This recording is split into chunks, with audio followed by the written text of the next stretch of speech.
York, big city of dreams. New York, big city of dreams.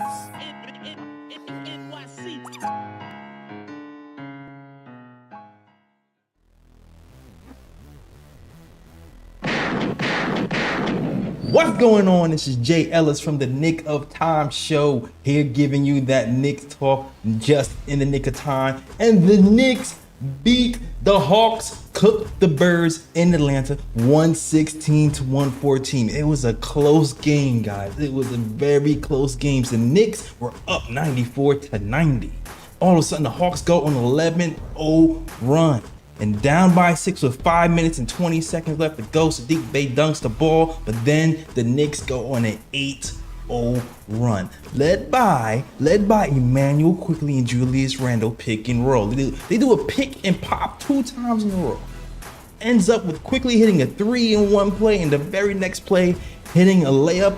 But then the subsequent play happens where Mitchell Robinson collects a bobbled ball out and passes it out to Brunson, who hits a dagger 3. And it's been close this whole game. It's back and forth through this whole game. We tried to give the game away. IQ fouls of Trey Young for the 3-point play. I forgot his Trey Young's name. I call him Life out there. IQ fouls Trey Young, subsequently in 3 free throws. The Knicks almost throw the ball away from the free throw line. I mean, from the out of bounds play. But we end up winning the game anyway, 116-114. Julius Randle, 29 points, 10 rebounds, 8 assists. Shot 50% from the field and 60% from 3. Brunson gives you 24 points on the night and 8 assists. Quickley gives you 20 points and 4 assists. And Mitchell Robinson gives you 6 points, but 15 huge rebounds with 3 steals, man. The Knicks scrap one out in Atlanta without RJ. It is the first win of the season without the Bodman RJ Barrett. So congratulations to these Knicks. Gritty win that had a lot of passing, 29 assists on the night, and I'm feeling good. I always feel good when we beat Atlanta, because I still remember that loss in the playoffs. But guess what? We owned them, all right? We owned them there in the regular season. We beat them way more times than they beat us. So shout out to these Knicks. They try to say it's a rivalry, but at this point, it's more of a smacking because they can't touch us right now, Ryan. When we beat you without RJ Barrett, you can't touch us. You're not better than we are. That's just the way it is, all right? And we're going to talk about it all. The good, the bad, the ugly. A lot of good tonight. So let's get it. And I'm going to introduce you to my guy, the man, the myth, the legend, the guy with the stats and the facts. Ryan G's in the building. Good win by the Knicks tonight. And right now the Hawks got 5 losses. 2 of them come from the Knicks. Yes, sir. Yes, sir. Yes, sir. 5 straight losses from the Knicks. Thank you. Whoa, wait a minute. Out the gate. Wait a minute. $60 super chat. That might be our highest super chat so far. It probably is. Yeah, it is. Some from Gamer Channel says, showing love to the real show for the Knicks fans. Knicks 116, Hawks Scott Foster 114. Yeah, man, Scott Foster tried to give this game away. No way that was a shooting foul. Jalen Brunson greater than Trey Young. That's a fact. Biggest win of the season. Knicks would be 8-3 if RJ was healthy. Big talk if RJ was healthy. Yeah, all right. It's possible. It's possible. I'm not saying we would have won, but it would have been closer, especially versus those Celtics. But man, what a game. Man, what a game. And for you guys who want to talk Knicks too, we have a Discord. There's a Discord link pinned to the top of the chat. You can click that and talk to us a little bit later about what you think about this Knicks win. All right, cool. Let's go. Ryan G, man, I want to get your thoughts on this game because I have plenty of them. Yeah, the Knicks got off to a good start in the first quarter. Julius Randle looked like he was back to his old self. Scoring in the first quarter, getting the Knicks off to an early start, which is what he's known for.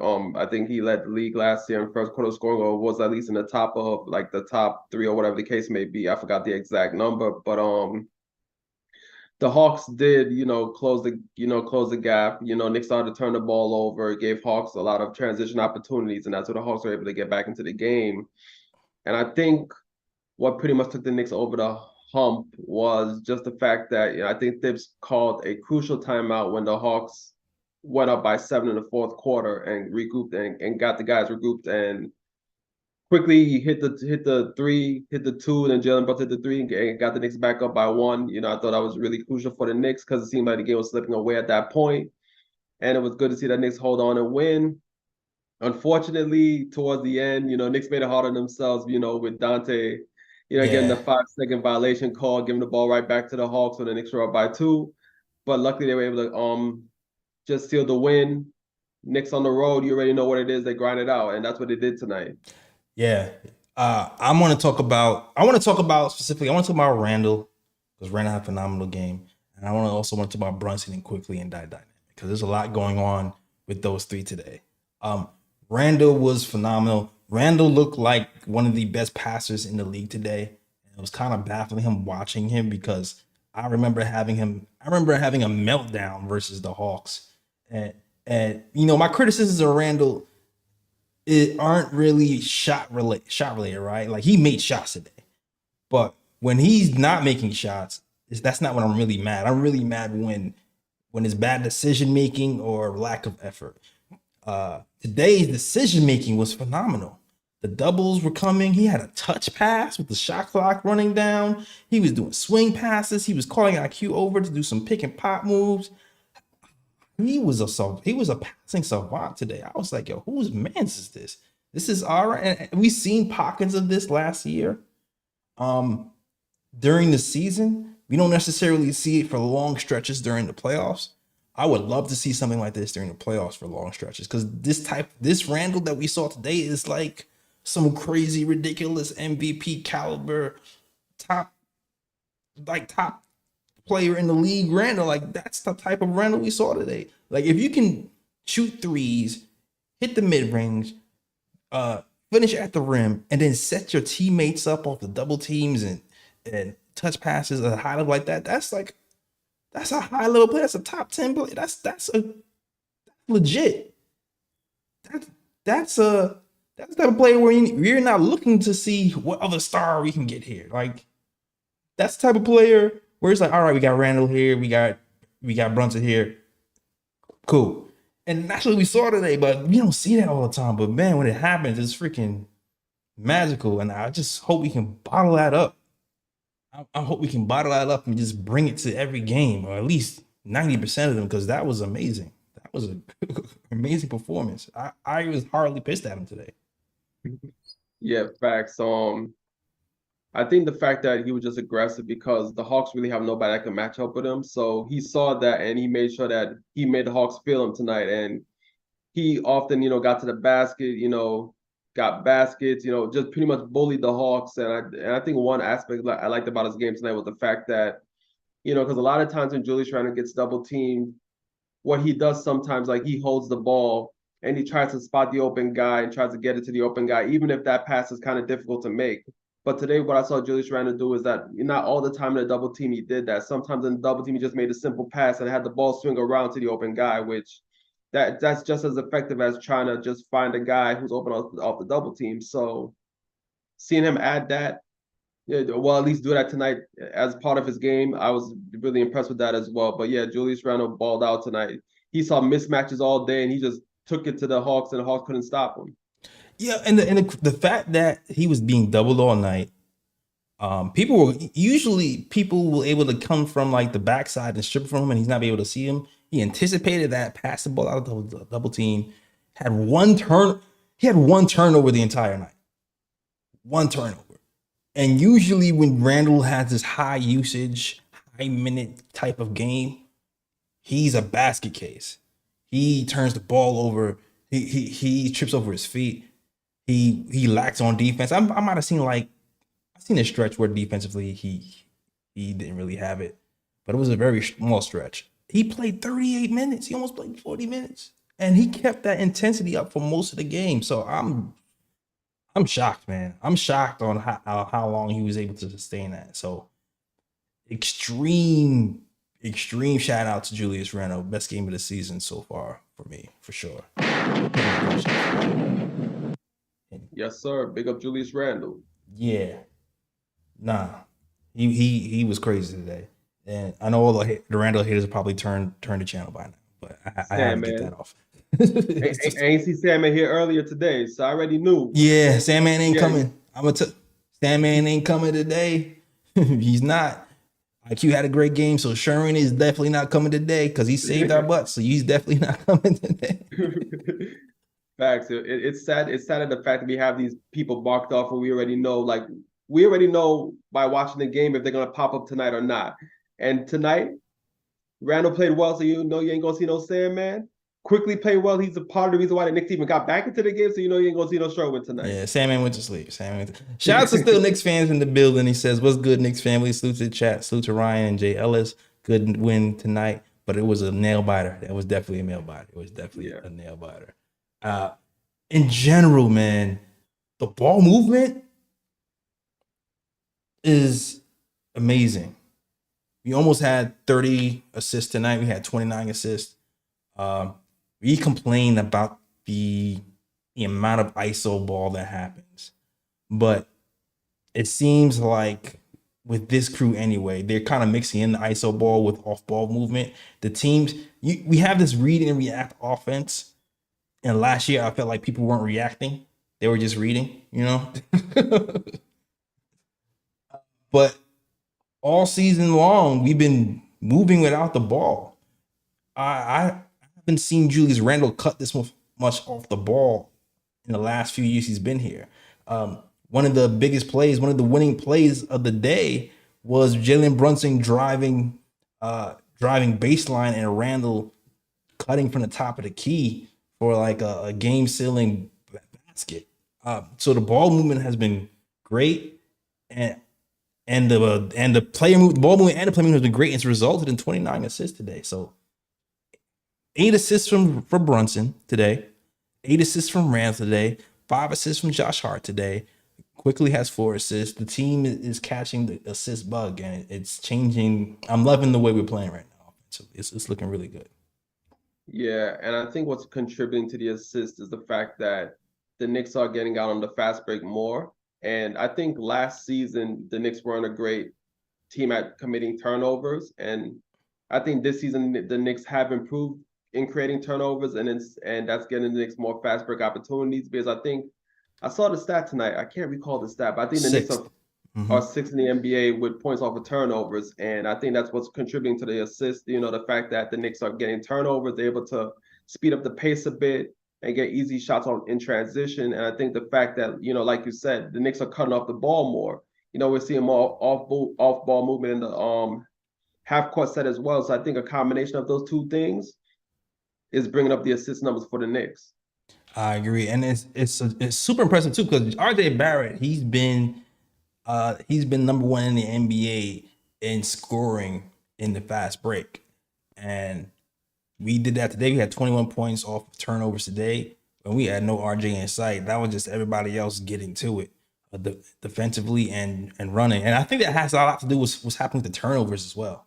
I think the turnovers and the high assists are kind of related. You know what I mean? So crazy. I want to look to see actually how many steals we've been averaging a game. I want to look for it. I can't really find it right now, but I definitely want to look for that. But shout out to the team, and shout out to Brunson and Emmanuel Quickley. And something else that happened today I want to point out. I really liked the adjustment that was made during the timeout. A lot of the times, you know, Jalen Brunson is clutch. He's been a top 5 clutch player in the NBA. But a lot of times teams will load up on him, and it kind of throws us out of whack. I was begging for Emmanuel Quickley to kind of run the show a little bit more at the end of game situations to kind of diversify the offense a little bit. Today, we actually did that. Maybe it's because RJ Barrett was out today, so we had to. But considering the fact that Jalen Brunson just couldn't finish at the rim today, I don't know what that's about. I liked that I don't know if it was coach or Randall or a combination of both. Called IQ's number, and we were able to go on an 8-0 run because of that. We went to IQ 2 times, and it produced dividends. And also, IQ pulled out his old IQ bag. He pulled out a Trae Young. He pulled it from deep three. Remember that was his thing first year, Ryan? Yeah. Shooting from the parking lot. He pulled that from the logo and hit it. I was like, oh my God. But I like that. I like it. And this is why IQ deserves that bag. This is why IQ is a starter coming off the bench. I'm sitting here watching Maxey. It's funny. I got into a little debate with, shout out to Ari. I got into a little bit of debate with Ari, and he was talking about RJ Barrett taking the lead without Julius Randle. And I kind of was just like, you know what? RJ Barrett is taking the lead now. Julius Randle's not in the way. Really, the real leap I can see happening if Jalen Brunson was ever moved. Not saying I want him moved, because I do not want him moved. But if Quickley was actually able to get starters minutes, I don't know what would happen with this kid. I'm watching Maxey kill it right now. Kill it right now. Once Harden left, and nobody saw that coming. I can see. I'm not saying it's 100% sure what happened, but I can see something similar like that happening if IQ was ever to get starters minutes. I'm not even gonna hold you. Like, I don't know. What do you think, Ryan? I mean, it's not hard. It's hard to argue that. I think with Maxey, I think most people, when they watch Maxey play, they could see it brewing. They could see that, Maxey, there's more to Maxey's game than what he's showcasing, but because he's playing with Harden, he's not able to showcase it as much. And then once Harden moved and he got more of the keys to the car, all of a sudden, Maxey's starting to play well, and he's starting to show that, he's a starting caliber player. But I think with Maxey, like, people saw that within Maxey beforehand with Harden there anyway. Mm-hmm. With Quickley, like I said, it's hard to argue. Quickley does play well. It would be interesting to see what he would do in starters minutes. Yeah, that's all I can say. It's really hard to gauge that, really. Yeah, it's hard to gauge. There's no guarantees in the NBA. I just know, like, when he started last season, for the days that Brunson was out, he was averaging what was the average? I forgot. 20-something points a game, shooting 50% from the field and 40% on three or something. Some crazy numbers like that on good assist numbers. So I can imagine if he actually got a full year of that. It's a little bit different when defense is keying on you, but I think he would adjust. But that's just me. That's just me personally. But really good game from IQ, even though he was a -20 on the night. Mostly because Bogdanovich from the second unit really killed us. He killed us on that second unit. The turnovers in that second quarter really set us back. That had a lot to do with the negative plus minus. But overall, IQ really saved the day. Yeah, at this point, I don't want to see no player with the last name that ends with Vic right now. Honestly, because it seems like any time a player with the last name that ends with Vic go up against the Knicks, for whatever reason, dude's on fire. For whatever reason, I ain't trying to see no guy right now play the Knicks with the last name that ends with Vic. Who else named with Vic? Who killed this? You got Bojan Bogdanovic too. All the Vics. All the Bigs, the two I know there's two Bogdanovich. We ain't paid the other Bogdanovic yet. Facts, I don't like him, man. I don't like him. People want him on the team. People want to trade Fournier for him. I don't know. Yo, salute to the chat, though. If you want to talk Knicks basketball, hit the Discord link. It's pinned to the top of the chat. Shout out to the Gamer Channel, Fritz, Mike Boy, Ala Wise, Kareem Grant. Everybody else is rocking with the KOT show, celebrating this win. And salute to Mitchell Robinson as well. Mitchell Robinson, unsung hero, man. I keep saying he's underrated. Keep saying it. He's so underrated. He doesn't have an offensive game, but he does other things so well. That strong screens now, laying people out with the screen. Something we was complaining about for years. Getting clutch rebounds and steals, diving on the floor, giving us extra possessions, and gets 15 rebounds on the night. And then makes big bad Capella look like a munchkin, man. Do you know what? Read Capella's stats out loud for me, Ryan. Read those stats. Because when you read those stats and you read Mitch's stats, you realize the impact. Go ahead, read those stats. Yeah, Capella, 8 points, only 3 rebounds. Bruh. Only 3 rebounds. 3, 8 points, 3 rebounds from their starting center. Like this is what I'm saying, man. Shuts him down. 8 points, 3 rebounds. He averages 10 rebounds a game. That's his average. But when Mitch is in the game, he drops 7 rebounds under his average, man. Put some respect on Mitch's name, man.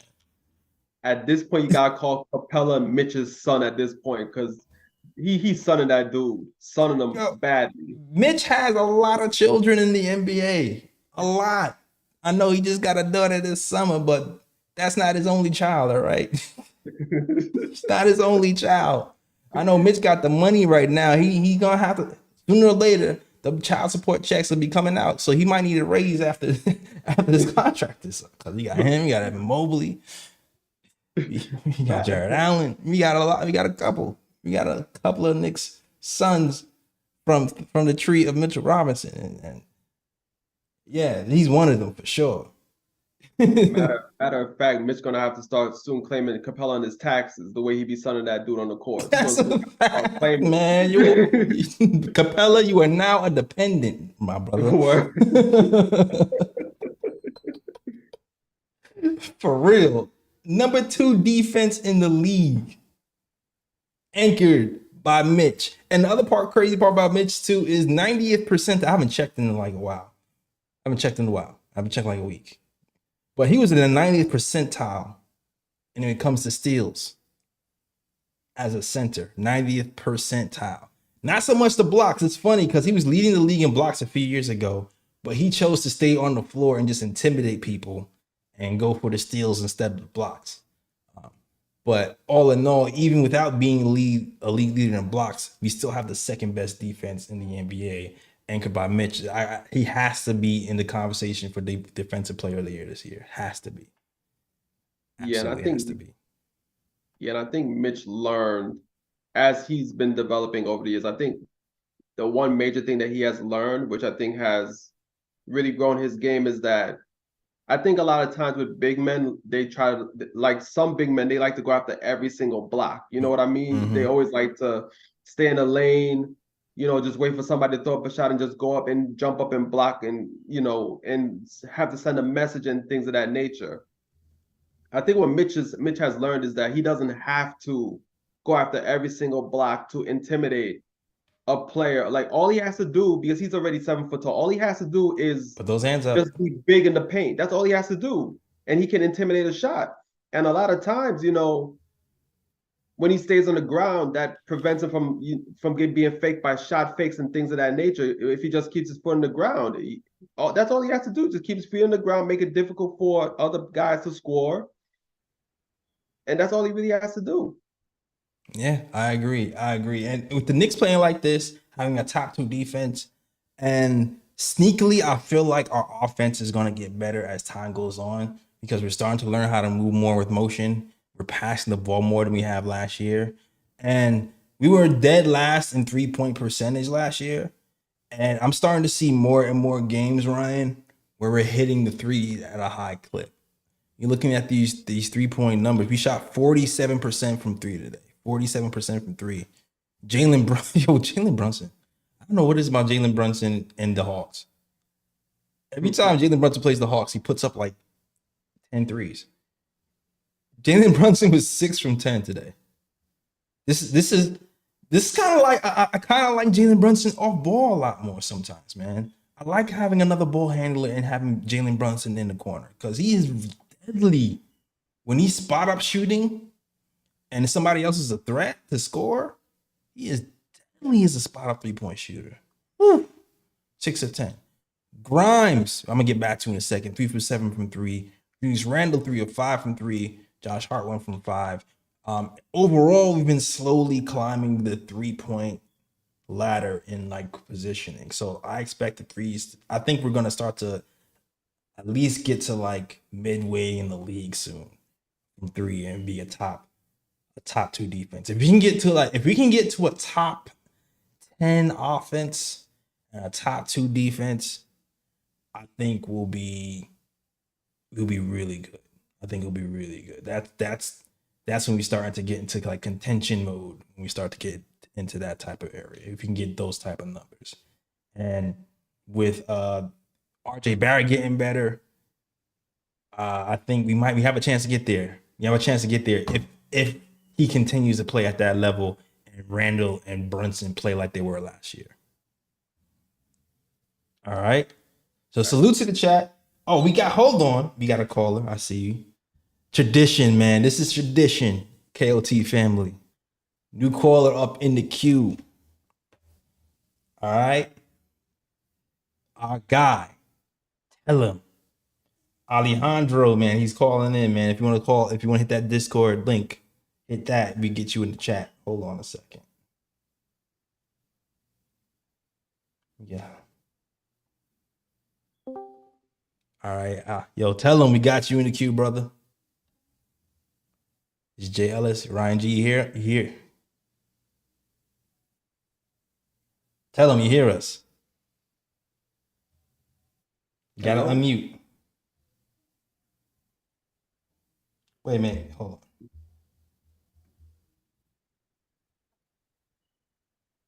Can you hear us, tell him?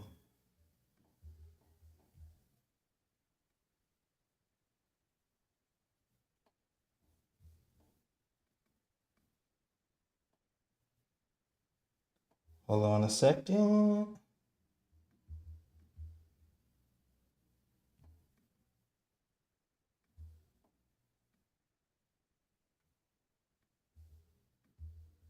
I don't know what's not.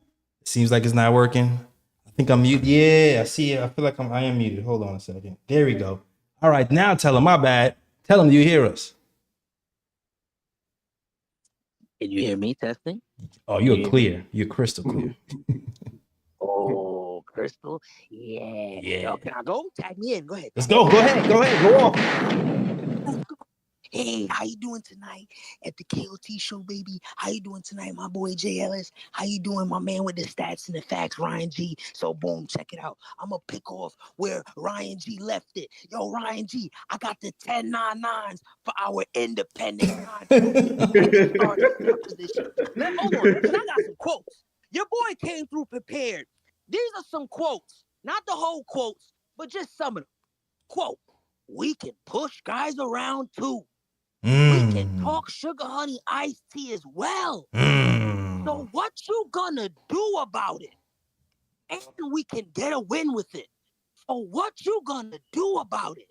Now we're coming to your home to win this game as well and send you on vacation. Ladies and gentlemen, end quote. That is why we have the Mortal Kombat fatality for this clown at the center position for the Atlanta Hawks. That is why in 2 years, when his contract expires and he turns 30, he will no longer be in the league because that is the highlight of his career.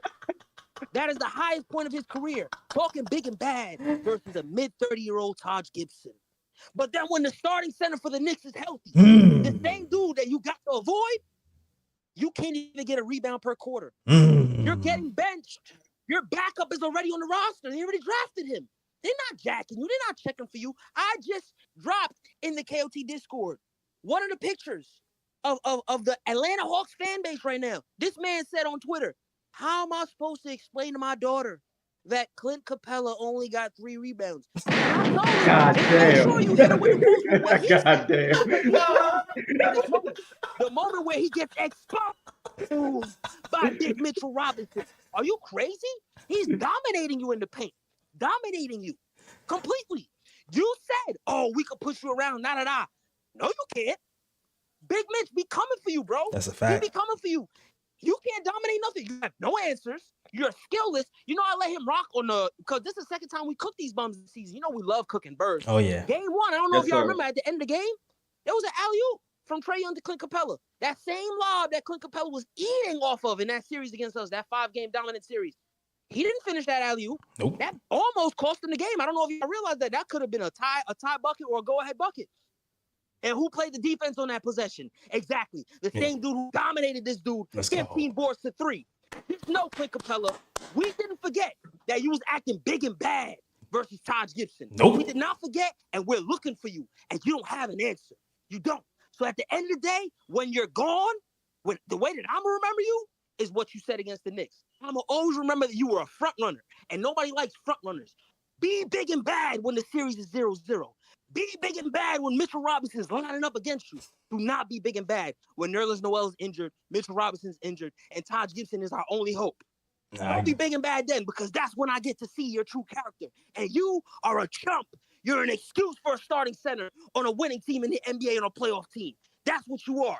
So when you're out of here, buddy, just know you will be in a pack getting smoked. You will not be missed.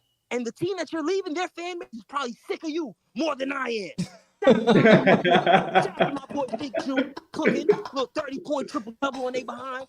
This stupid fan base in Atlanta doesn't even realize we didn't even have Rowan. No, we did not. Barrett, Junior. Y'all gonna break it down. Y'all gonna tell them what we would have did with RJ. We would have cooked them. Simple. We got to show that stupid fan base again. We got the best point guard in the East. It ain't Damian Lillard. It ain't Ice Trae. He plays in MSG. Shout out to my man Jalen Brunson holding it down. Let's go. Let's go. Hitting him with a little 20-piece after struggling, I think, if not the game before, the game prior. So shout out to IQ. He stay consistent because they robbed you of that 6 man a year last year. That's a fact. And now it's time for you to get it this year and rub it in their face that you really are a 2-time 6 man a year. They tried to give it to Brogdon because IQ had to start because Brunson missed games due to injury. Doesn't that show how valuable IQ is? That's a whole different conversation. That's a fact. At the end of the day, Clint Capella, we not letting you off the hook. You in a pack, you dead, we celebrating. That's right. End of discussion. You can't hide. We're going to see you, if not one more time this season, 2 more times. And it's going to be the same results. That's what he was telling us. That's part of the quotes that I left out. He was talking about, oh, we can keep doing it. We can keep doing it. It's always going to be the same result. Well, that's what the same result is going to be next game, Clint Capella. You're going to have less than 10 rebounds. You're not going to be dominant and effective. You're going to get bodied. And I'm going to be running my mouth. What you going to do about it? Who said that? What you going to do about it? Go ahead. Look around and do something, right? Oh, man. You're a punk. He's a punk in the paint. That's what he is. Big Mitch is a goon in the paint. Clint Capella is a punk in the paint. Yeah. Yeah. That's what I'm talking about, man. That's what I'm talking about. It's not a Knicks win versus the Atlanta Hawks if Tellum does not come on here and let him know what's up, man. Shout out to Tellum, bro. Tellum had to come today. He had to come today.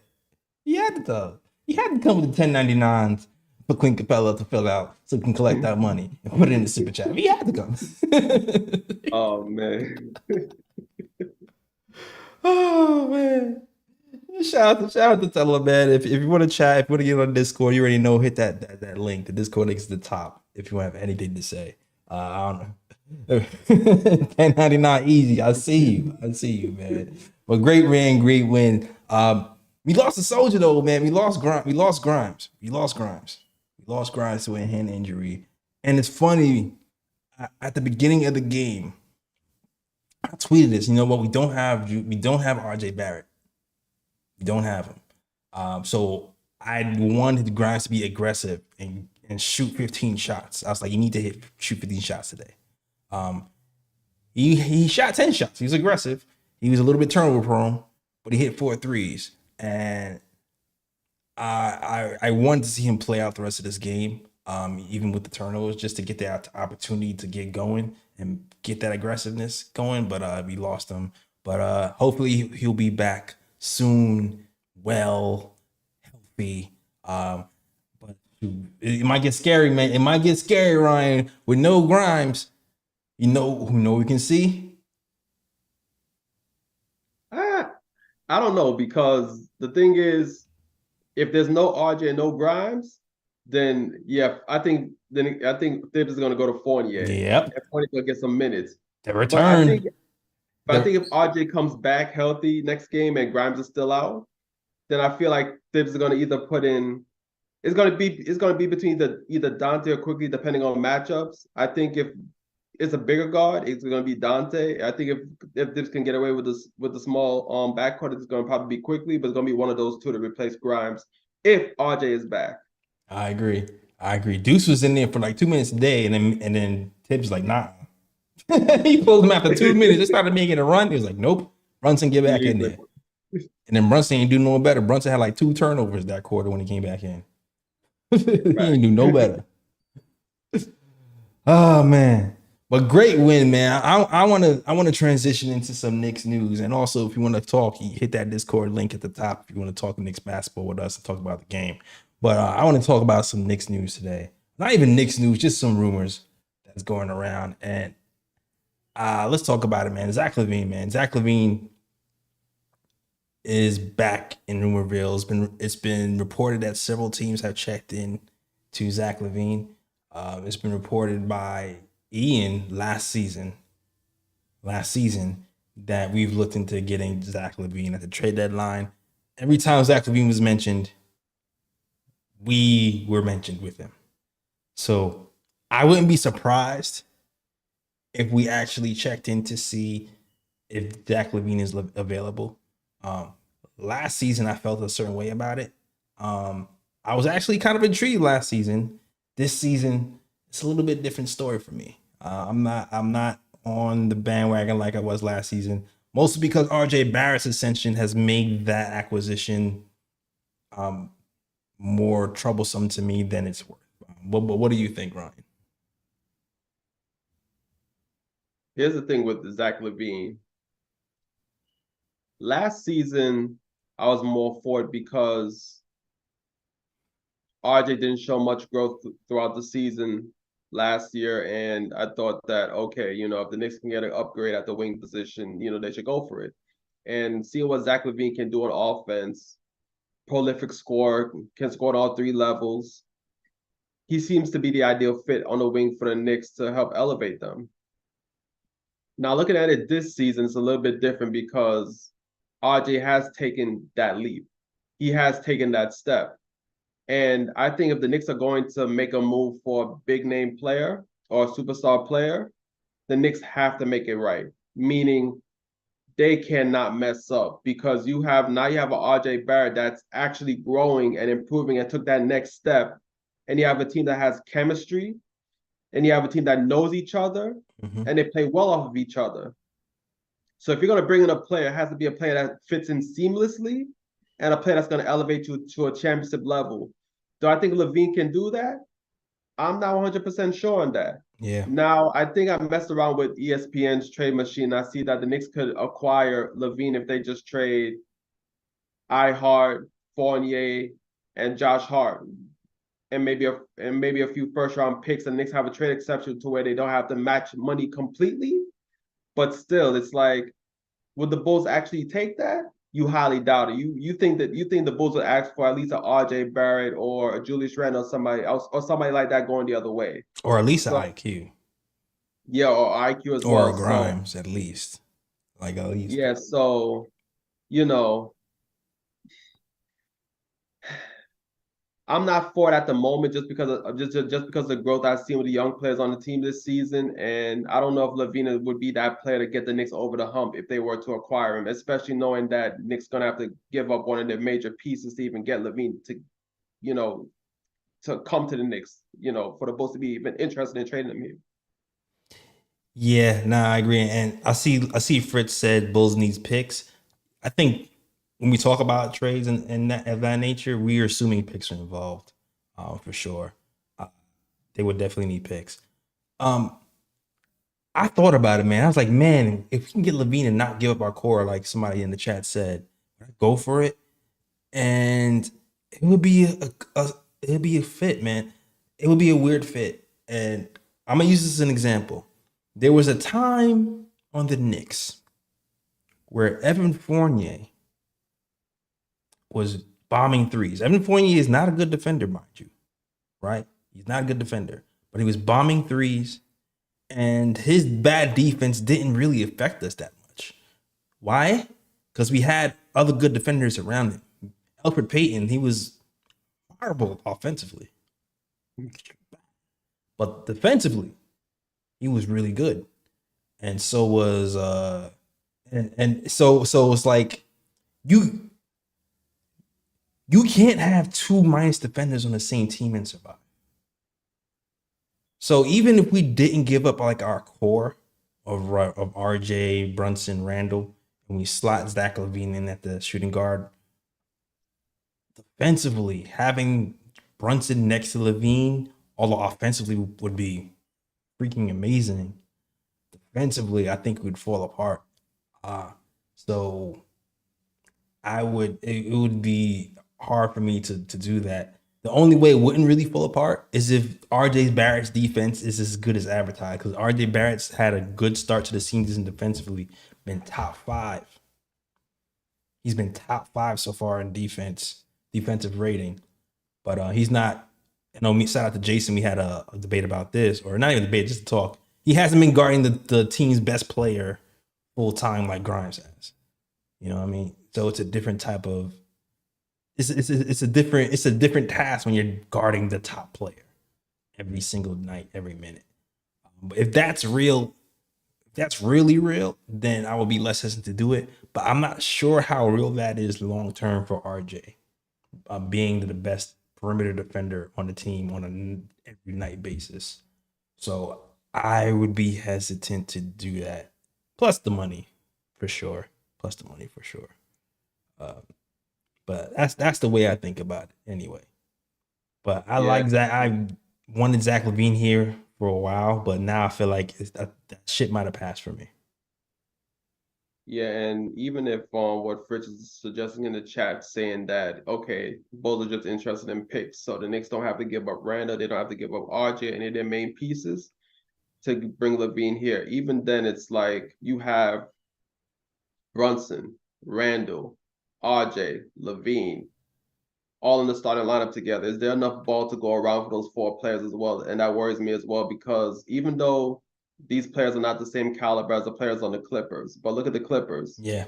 They have Westbrook, they have Harden, they have Paul George, they have Kawhi. All 4 players are great players. But as you can see, they're struggling because they can't figure out the fit. They can't figure out how to play all of these players together and how they're gonna, rotate the minutes and things of that nature. And I don't know because sometimes too much is too much. You know what I mean? So that also concerns me as well. But I mean, Lavine, at the end of the day, Lavine is still an all-star, and he's gonna pretty much bolster any roster that he goes to. Yeah, I agree. I'm still, and I know, shout out to Lee who couldn't be here tonight. And shout out to Ebony as well, who couldn't be here tonight. I'm starting to really like the idea of Jerry Grant more, man. I don't know. I've seen that he could play when he's not the first, second, or third option before. He's done that before.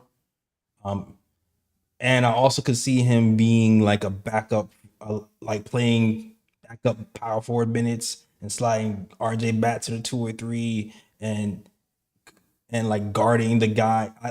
I can see Grant guarding freaking Tatum. Tatum's not gonna bully Grant, you know what I'm saying? Not Jerry and Grant. I'm sorry. Nah, definitely not Jerry and Grant. I don't know why I keep saying Jerry and Grant by accident. But Jeremy Grant from Portland. My bad. But the more I think about it, he's a guy who shoots threes, can play defense from 1 to 5. He's not the best playmaker, but he's not the worst playmaker.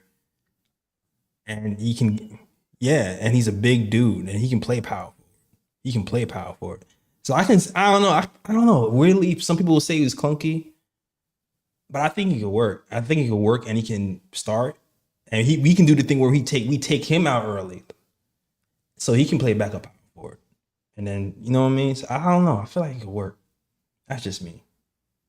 Yeah, I think with Knicks fans right now, a lot of us anyway, we see where the team is going, and it makes it hard for us to really be like, okay, should we trade for this player? Should we trade for that player based on the growth that we see with our current players at the moment?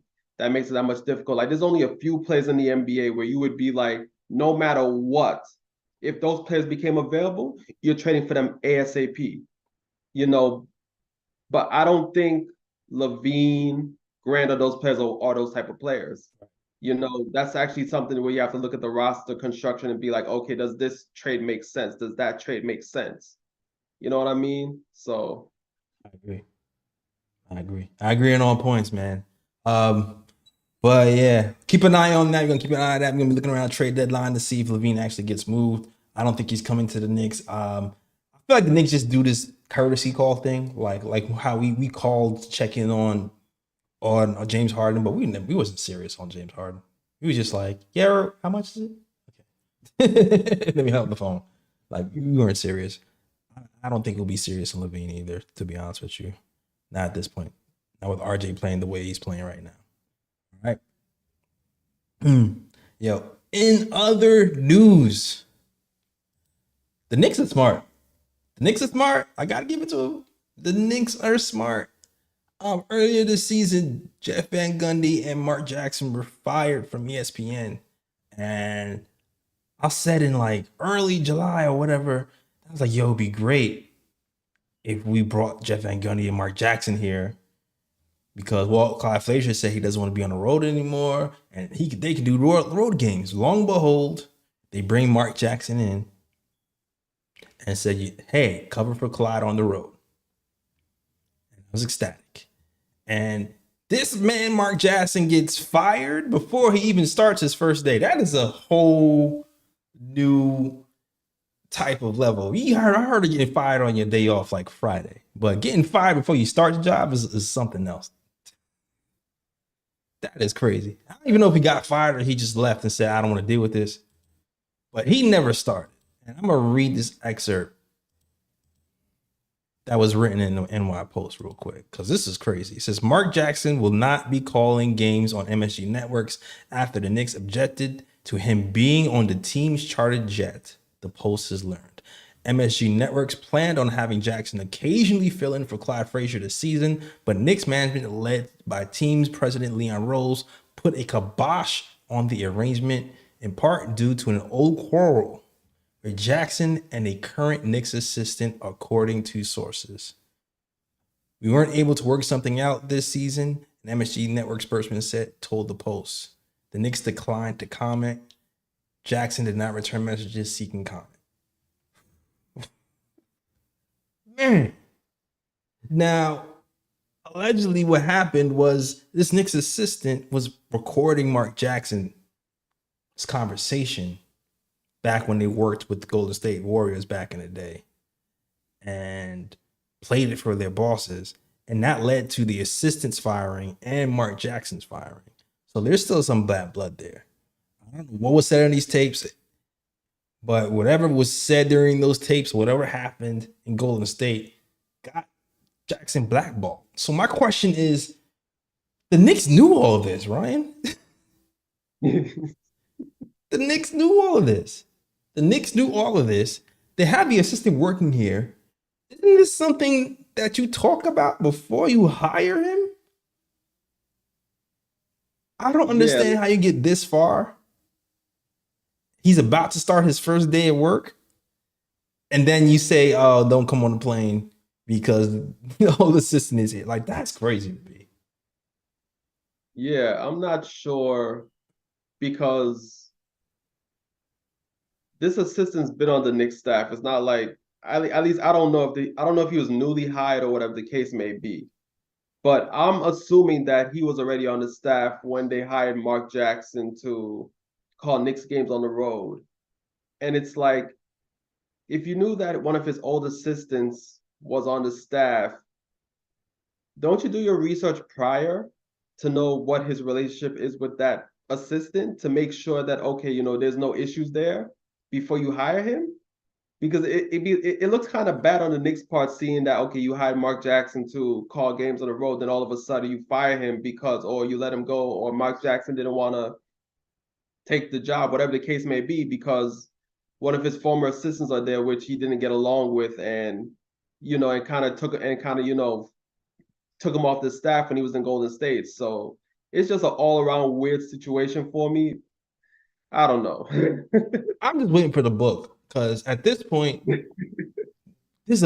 I need Jackson to tell his side of the story of why he feels like he's being blackballed. Like I'm waiting for that 30 for 30 because you turn the franchise around and Golden State Warriors and then never get a coaching job again. I heard rumors about him hating on the LGBTQ and being like a religious freak and all this other stuff, but I don't know what's what. I would like for him to defend himself at one point. He probably, after he's done with the NBA, maybe he'll do it. But this is gross. This is crazy. Very smart for the Knicks. Very smart for the Knicks, though, to get Gus Johnson on the call. Exactly. I was just about to say that. That was brilliant, man. Woo! Hey, you know what? How we're gonna avoid that blow up? We're gonna get the legendary Gus Johnson to call the game live. Oh man, I love Gus, man. Legendary. Has so many calls, man. So many great calls. The Jamal Crawford call is probably one of my favorite ones.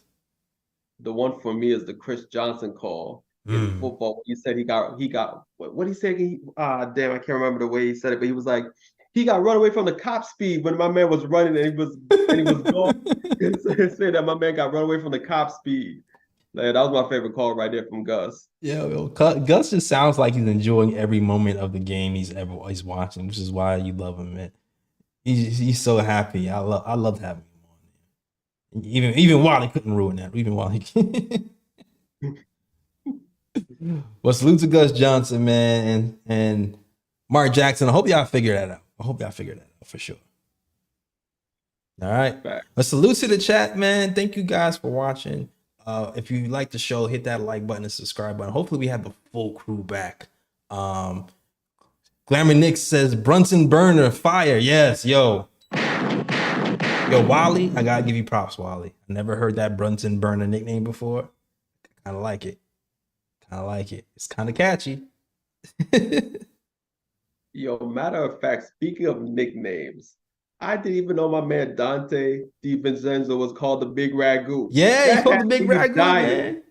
I was like, yo, you could really call this man after some Italian sauce? Like, really? Yeah, he'd be called the Big Ragu. Yo, wait, Glamour Nick, is it Brunson? I thought did Gus come up with Brunson Burner or was that Wally? I thought Wally did, but if it's Gus, then cool, it's Gus. I thought it was Wally, but Brunson Burner is a great name, man. I was like, it was right there. How come I never thought of it? I call him Big Shot Brunson, though. That's what we call him here. But we're gonna have to slide that nickname in there too. Real. All right, cool. Yo, that was a show with. Hold on, do we have any bruh picks though? I most definitely do. I already knew you did. Definitely do. Already knew you had some bruh picks, bruh. Bruh picks. Hold on, before we even get to the bruh picks are usually worst plays of the game. And if it's not the worst plays of the game, it could be worst play of any game. Matter of fact, it don't even have to be a game. It could be something in life that happened that was dumb, stupid. You just wanted to call it out. That's what we call bruh picks here. So Ryan G, what are your bruh picks for today? Well, if you were watching NBA games yesterday, you know that the in-season tournament was going on. Oh, already.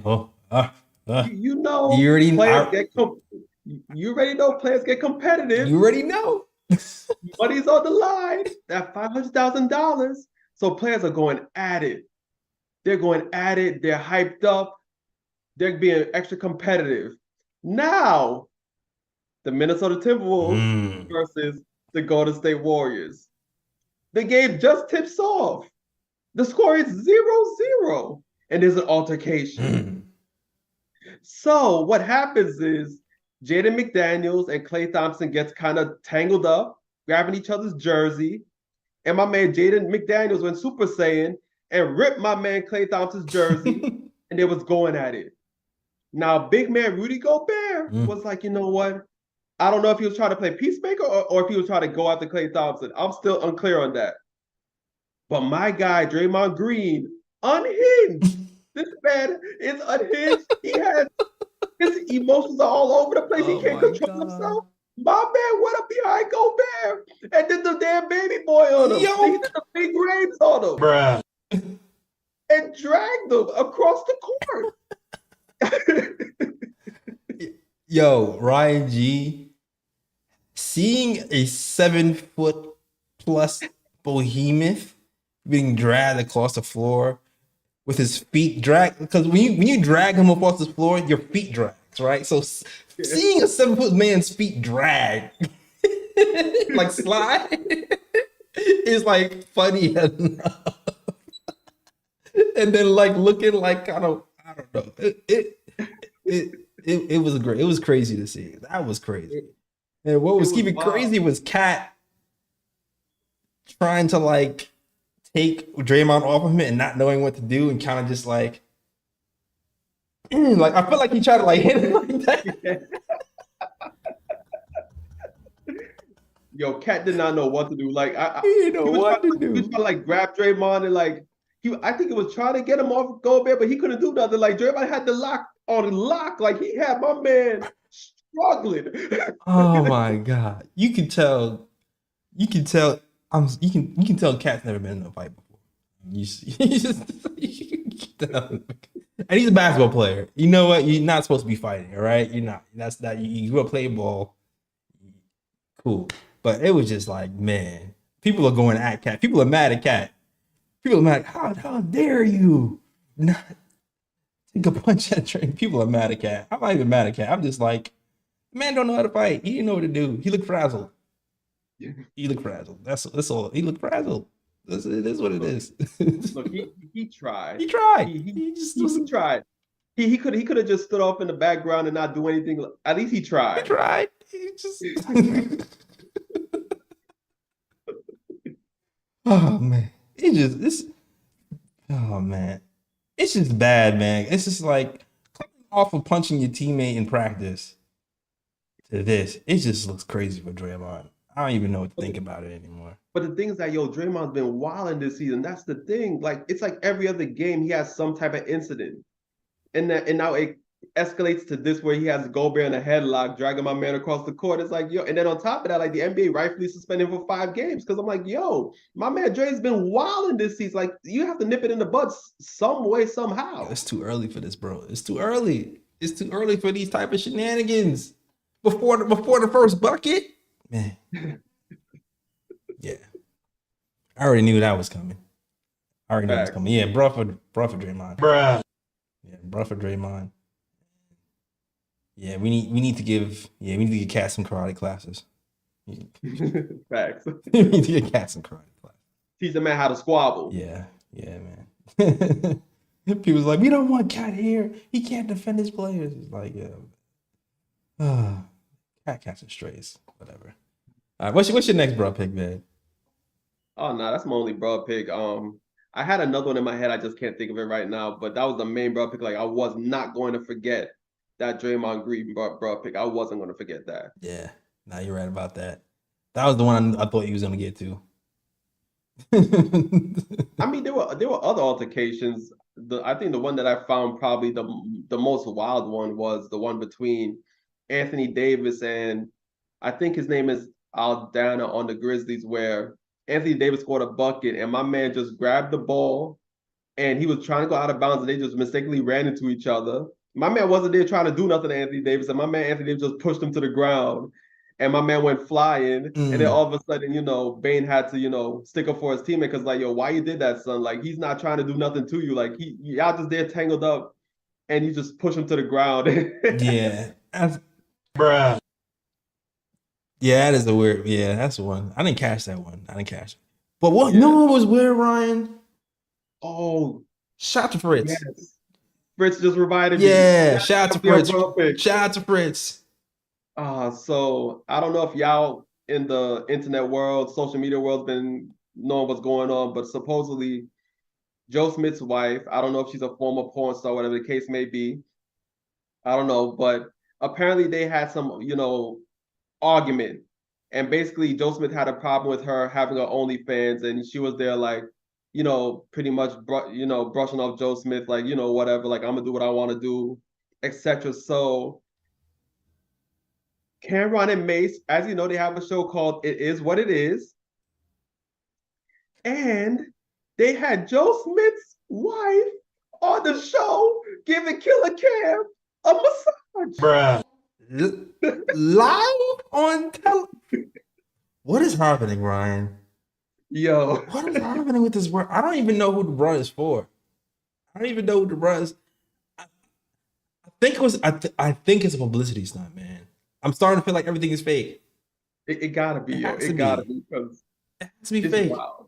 Because I was watching Gil's Gilbert Arenas show, and he was saying that Joe's wife's publicist called them to get on Cam's show. So not only did they call them, they called Gilbert Arenas because they wanted to go on that show too. So she's making rounds. She's making rounds, and that's making me question that whole argument. I'm like, was that argument staged? Because if I'm arguing with my girl and she put a camera on, I'm like, yo, what's up with that? Like, put that away. I'm not doing it. Exactly. I'm not arguing at that point. I'm shutting it down right there. Yeah. So I'm starting to think, is everything staged to get your OnlyFans popping so you can do all these appearances on TV? And like, I'm starting to think it was a stage. I don't know. I don't know. So that's a broad ass for falling for it. Because if that was facts. All I know is whoever her publicist is, she need to give some pointers to the Atlanta Hawks mascot so he can get his OnlyFans page popping too. That's all I gotta say.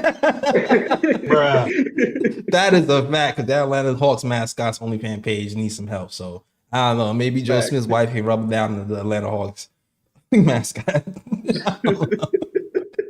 Get that subscription up. I don't know. Oh man.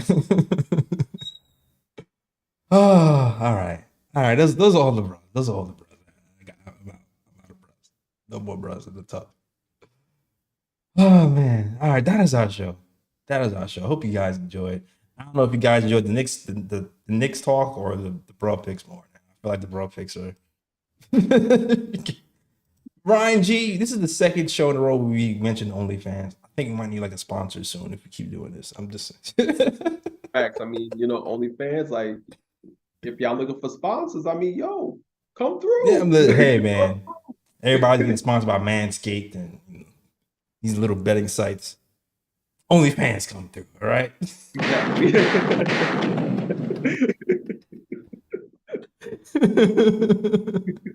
My back hurt anyway. My back. All right, that's our show.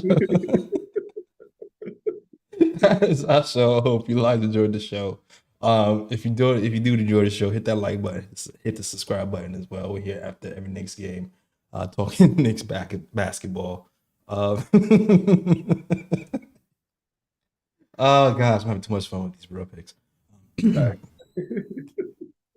Yo, shout out to the chat, shout out to Picks, shout out to Michael Boss, shout out to SK, Gregory Lee, Corey Lee. We got all the leads. We got all the leads today, and Lee didn't show up. What's up with that? Damn, that would have been completed the trifecta, completed the set. Shout out to Alexander. Fritz, the best body in the game. Everybody else was rocking with the KOT show. I hope you enjoyed the show. Follow us on all places. Follow us on Instagram, Twitter, Facebook as well. The Knick of Time Show on Instagram, Knick Time Show on the KOT show on the KOT show on Twitter, and Knick of Time Show on Facebook. We're on SoundCloud, iTunes, Google Play, Stitcher as well. And yeah, as you know, hit that like and subscribe and share. Please. That type of support is free. Also, super chats, cash apps, all that stuff is welcome. That helps keep the lights on. All right, cool. That is our show. We're out of here. And as always, shout out the Worldwide West. Everywhere we go, we leave a worldwide mess. Some mess out here in these Knicks YouTube streets. That's the show. We out of here. Peace. York, New York, big city of dreams. New York, New York, big city of dreams. NYC.